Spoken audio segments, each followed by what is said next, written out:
how to use Snapchat's new AR features for virtual try-ons. Hello everyone and welcome back to our channel. Snapchat's AR filters just got an upgrade. Now you can virtually try on clothes, accessories and more. Let me show you how it works. First, open Snapchat and head to Lens Explorer by tapping the smiley face icon next to the camera button. Now, search for virtual try-on or browse the featured lenses.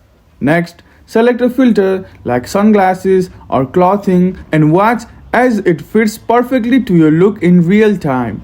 Adjust angles to see how it works from different perspectives. And that's it. Snapchat's AR filters make virtual shopping so much fun. Try them out and let me know your favorites in the comment. Don't forget to like, subscribe and hit the bell icon for more tips and tricks.